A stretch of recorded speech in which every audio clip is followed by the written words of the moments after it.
Yeah, we found the balance here.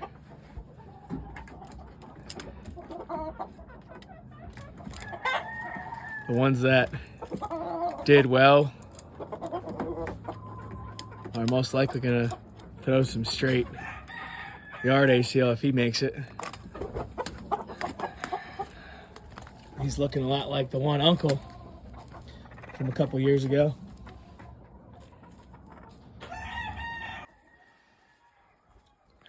Here we are.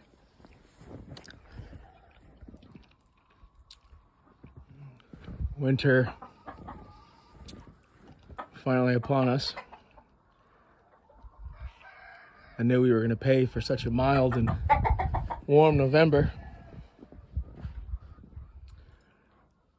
Yeah, so what I do is I don't know if people wonder about this kind of stuff, but so I'm probably repeating myself over the years, but yeah, I just shovel a path from the outbuildings, and I'll put water in a bowl in the barn, but for the most part, if there's snow, the fowl will eat the snow rather than drink. And the water, if it's real cold, will freeze anyway. So, but yeah, you see how the fowl are walking in the snow. I just shovel a path, and then where I can't get equipment, yeah, and then I plow a lane along the front, and that's it. Connect the barn to all the buildings, basically. Yeah, it's a lot of work. Even if you love it, it's a lot of work.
Yep.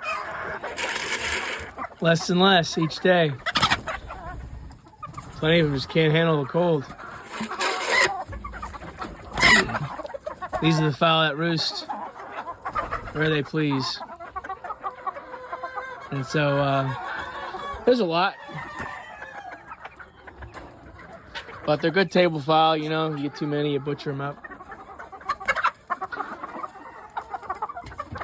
But yeah, I've been narrowing them down pretty good. Most of these are gonna remain on the yard. Every once in a while there's a nice hen that I'll like, or a pullet I'll watch mature, or a stag, and I'll put them in brood pens, And there's some that look really good that aren't marked. And so, they stay on the yard. The ones that just hatch on the yard, I don't want to indiscriminately put in the mongrel blood, but they're great yard fowl.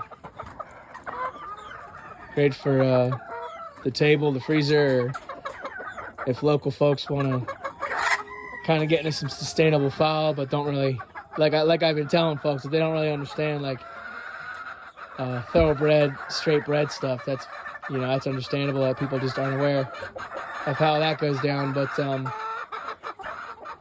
yeah, these are still better than all the local chickens, in my opinion, that you would find. Because, man, I've had the mongrel stuff has been doing what it's been doing with me and my family, one house or another, one home or another, since 2009. So that blood, I brought some of those hens up when I came up to Maine, but I had a pair of brown reds and started off breeding my own family of brown reds straight as best I could, and I'm still doing that. But so at foundation, you know, year after year of having a brown red stag or a brown red cock, no matter what's on the yard, they just keep, the brown reds are typically what remain on the yard in terms of the males. Other stuff kind of here and there, you know, they don't really, a lot of stuff just didn't impress me. You know, like you get one good winter, man, and it'll take the tough out of something, man. It's like, I don't need this around. And some stuff coming from the south, I had to give them a year to acclimatize. And it was then that generation that was born here, I went from there, and it was improved immediately. And it's because, you know, it gets cold up here, so understandably so. But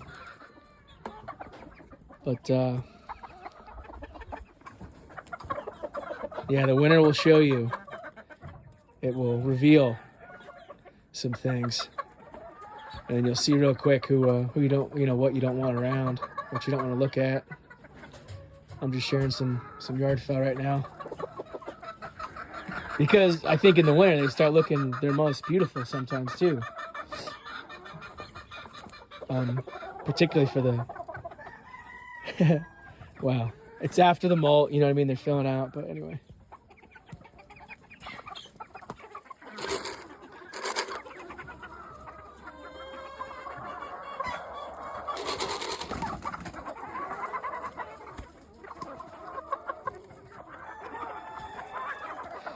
This ACL's quite young. I'll have to separate these guys eventually, but for the time being, that brown red's more mature and has kept this guy running away, which is, in some cases, it can be convenient. Because you can have a stag mature in the yard, but you better be around to watch. You go to work or something will take longer than expected, and you know, you'll be a bit too late. Oh well, happens.